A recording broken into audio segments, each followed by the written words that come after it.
Shalom amigos, Sergio Bacari del canal Un Bacari suelto en Israel, con el Tanaj, con la Biblia. Hoy sábado, mientras en las sinagogas de Israel y del mundo se está leyendo la tercera porción, el tercer trozo de la Torá, llamado Lej Lejá, yo estoy aquí paseando y les quiero transmitir mis sabidurías sobre este trozo. Un trozo que se llama Lej Lejá y comienza en Bereshit, en Génesis 12, con la famosa oración Lej Lejá mi artzejá, mi moradetjá mi bet avija, el haaretz asher areka. Eso fue lo que le dijo Dios a Abraham, y Abraham, por supuesto, le hizo caso. Lo que voy a hacer es relacionar el tema de hoy, el trozo de hoy, con un capítulo de la historia que estoy seguro todos ustedes conocen, algo que transcurrió hace apenas 10 años en Chile. Me estoy refiriendo a los mineros de la ruina San José, aquellos 33 mineros que fueron enterrados o quedaron atascados a 700 metros de profundidad debajo de la tierra. ¿Y cómo está relacionado este tema con Israel y con esta para allá? Respecto a Israel les voy a comentar ahora, respecto al trozo de la Torá se los voy a contar a continuación, en este lugar que por si no les dije se llama las cuevas de Tel Gdud o de Tel Goded. Son cuevas naturales, un lugar maravilloso, increíble que enseguida les voy a mostrar. Apenas los mineros de Chile habían sido rescatados de las minas, una de las primeras cosas que hicieron fue tomar el avión y venir a Israel. Y desde el Muro de los Lamentos le agradecieron no solo a Dios, al Dios de Israel, a su Dios, sino también al gobierno de Israel. Porque, según ellos, Israel fue quien les salvó las vidas. ¿Cómo? Abasteciéndoles vestimenta, una vestimenta especial, calcetines y ropa que llevaban fibras de cobre, que cuando ellos salieron de las cuevas, fueron rescatados, los médicos que los vieron por primera vez estaban completamente sorprendidos de la calidad de los pies y del cuerpo humano, que estaban intactos, estaban sanos, estaban como nuevos. Pero eso se los voy a contar a continuación. Les voy a hacer una introducción sobre este rescate, sobre esta pequeña historia de hace 10 años, en agosto creo que se cumplieron 10 años, y sobre el trozo de la Torá. Y como acá no hay minas, tampoco me quiero meter, vine a unas cuevas especiales, hermosísimas, un lugar medio peligroso para caminar, así que voy a ser precavido, y ahí les voy a contar sobre el trozo, las sabidurías y también sobre estos famosos mineros chilenos de San José. ¿Empezamos? Vamos.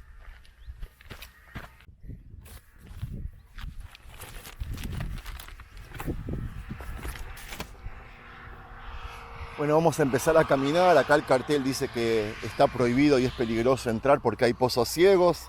Nosotros lo vamos a tomar como una advertencia y vamos también a arriesgarnos un poquito. Esto le va a dar también más vida al relato. Como les contaba, amigos, al sacarse los calcetines que fabrica una empresa en Israel y saber que estuvieron los mineros en unas condiciones imposibles, escondidos con un 90% de humedad y 35 grados de calor, las plantas de sus pies estaban intactas. Los médicos quedaron muy asombrados. Apenas lograron perforar un túnel y llegar a descubrirlos, y antes de empezar a derivarles alimentación y remedios, les hicieron llegar a la profundidad ropa made in Israel, junto con un equipo de material que les permitiera estar en contacto con la prensa internacional y con el gobierno de Chile. Las fibras de cobre en la ropa que poseían los sanó, y ese cobre, como les dije, les salvó las vidas. Antes de inventar el antibiótico, se usaba el cobre para sanar porque posee dos cualidades: desinfecta infecciones y bacterias y además acelera el proceso de reproducción de la piel. Lo curioso de todo esto es que la mina era rica en cobres y por eso ellos excavaban, o sea, estaban sentenciados a morir por el cobre. Y el mismo cobre al final les salvó la vida. Fuera de los calcetines, les llegó a la profundidad t-shirts, remeras o camisas o como les digan, con el mismo material que Israel fabrica para los astronautas de la NASA. Pocos han sabido de esta historia, amigos. Es que hay países que se avergüenzan al recibir ayuda humanitaria de un país como Israel, al que ellos se la pasan juzgando o repudiando. Y más si se trata de un país como Chile, con una población enorme de origen palestino.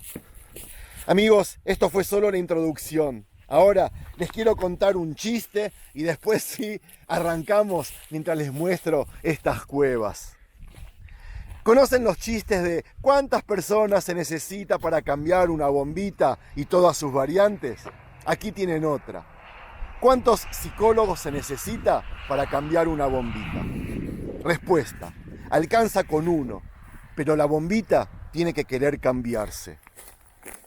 Yo pensé en este chiste al mirar junto al 15% de la población mundial aquel día al último minero chileno salir de la mina subterránea. Una mina que le sirvió de casa junto a otros 32 compañeros durante los últimos 69 días. Durante los primeros 17 días, después de que la entrada por medio de la cual descendieron a su lugar de trabajo se derrumbara, no tenían ni idea si la gente siquiera sabía dónde estaban o que estaban con vida como para poder intentar rescatarlos. Cuando luego de 17 días, con reservas de comida suficiente como para durar apenas 48 horas, se estableció contacto con los de la superficie, tenían que esperar unas semanas más hasta poder ser rescatados. Sobrevivieron, como les conté, gracias a la ropa que los mantuvo sanos. Y luego, gracias a la comida y suministros que se les fue enviando por medio de la vía que se estaba expandiendo para permitir bajar la cápsula, aquella famosa cápsula de rescate, por medio de la cual ellos subirían hacia su libertad. Me acuerdo que llegué a ver cómo aquel minero entró en la cápsula que habían bajado a la mina y cómo emergió en la superficie unos 15 minutos después, recibido por sirenas, aplausos y silbatos de familiares, recibido por amigos, colegas y un gran abrazo de aquel sonriente presidente de Chile, que no recuerdo ahora el nombre, pero su sonrisa jamás la olvido. Con esto había terminado un rescate que costó unos 22 millones de dólares. Amigos, ¿qué podemos aprender de este episodio? ¿Y cómo lo podemos relacionar con este trozo Lej Lejá, el tercero de la Torá? Imagínense por un momento que los mineros no hubiesen podido ser rescatados, pero había una manera de seguir suministrándoles comida y demás necesidades vitales como para que puedan seguir viviendo cómodamente bajo tierra.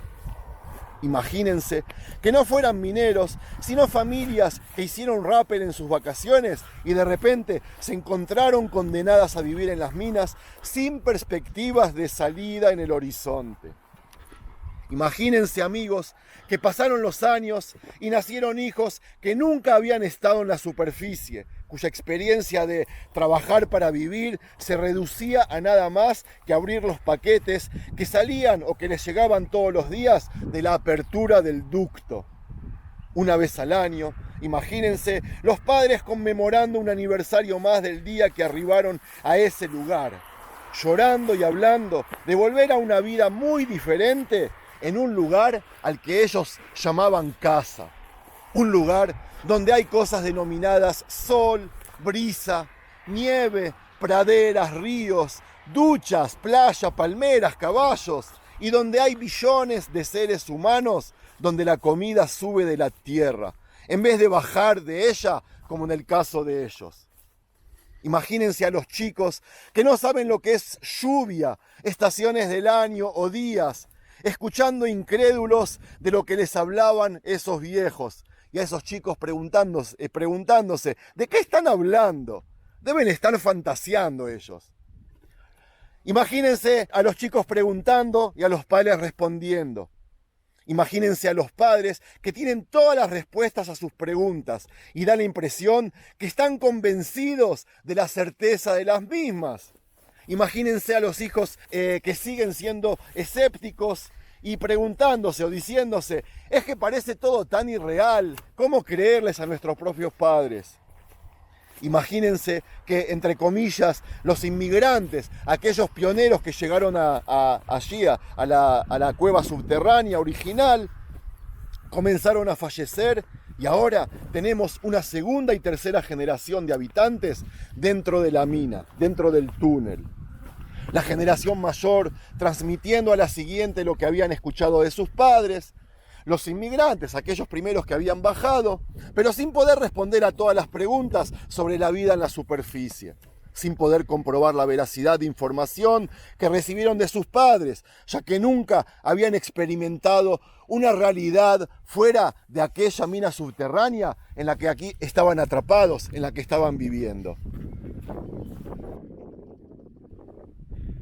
Ahora, amigos, imagínense que cierto día baja una cápsula por el ducto y se les dice a los nativos allí abajo que hay que entrar a la misma para poder finalmente ser liberados y volver a casa.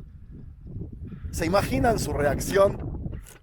Se están riendo, ¿verdad? Pero antes de reírse de los mineros tontos que no querían abandonar su casa, entrar a esa cápsula, piensen un instante. ¿Somos realmente nosotros tan diferentes a ellos? Muchos de nosotros también vivimos una vida muy diferente de cómo son las cosas, entre comillas, en casa. ¿Qué quiere decir con en casa? Ustedes me preguntarán. Ese es un buen ejemplo de lo que estoy hablando. Estamos tan acostumbrados al estilo de vida que vivimos que ni siquiera sabemos dónde realmente podemos decir que estamos en casa. En casa es el lugar de donde venimos. En casa es el lugar a donde aspiramos estar. En casa es el lugar donde las cosas están como deberían estar. En casa no es tanto un lugar como una condición. No responde a la pregunta ¿dónde?, sino a la pregunta ¿cómo? En casa es donde nuestro potencial máximo, en lugar del mínimo, puede expresarse. En casa es donde podemos ser tal cual somos, total y completamente. A veces nos ponemos tan cómodos en nuestra, entre comillas, mina subterránea personal que resistimos la oportunidad de dejar la, entre comillas, seguridad que ella nos ofrece. No le confiamos a la cápsula, no le confiamos a las enseñanzas de la Torá, que nos invade la seguridad de nuestro estilo de vida con el propósito de procurar liberarnos de ella y empujarnos hacia niveles desconocidos de libertad personal. Los mineros, quienes estuvieron bajo tierra durante apenas 69 días, ya necesitaban lentes de sol especiales para proteger sus ojos de la exposición repentina a la luz al salir de una realidad a otra. La lectura bíblica de la semana en la que ocurrió el rescate llamado Lej Leja o Vete empieza, como les conté al principio, con la orden divina a Abraham. Vayomer Adonai el Abraham, Lej Leja me artzeja mi moladetja mi bet avija el haaretz asher areka. Nuestros sabios señalan que la expresión Lej Leja puede entenderse también como anda hacia ti mismo. Y las palabras tu tierra, tu lugar de nacimiento y la casa de tus padres se pueden entender como tus deseos, hábitos y ideas personales. En otras palabras, Dios le estaba enseñando a Abraham y por medio suyo a todos nosotros que para lograr acceder a la verdadera esencia personal debes antes que nada liberarte de las ataduras de tu propia comodidad y preferencias personales. Una vez que nos damos cuenta por qué es que no nos damos cuenta de ciertas cosas, estamos en condiciones de ser liberados.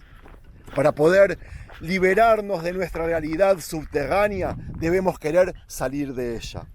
Debemos querer vivir en la tierra de Israel para que ese deseo pueda llegar a transferirnos de esta realidad hacia la realidad en la que deberíamos aspirar a estar.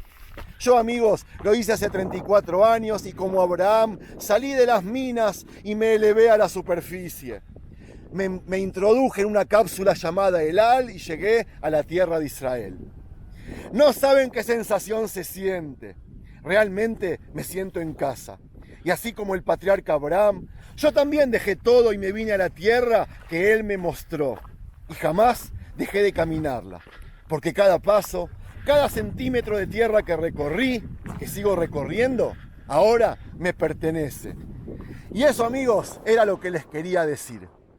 A continuación, les paso una lista de los miembros del canal que son los que nos están ayudando a mí y a ustedes económicamente en todo este proyecto. Muchísimas gracias a todos en mi nombre y en nombre de todos los amigos del canal que están disfrutando, espero yo, de todos estos videos. Shalom.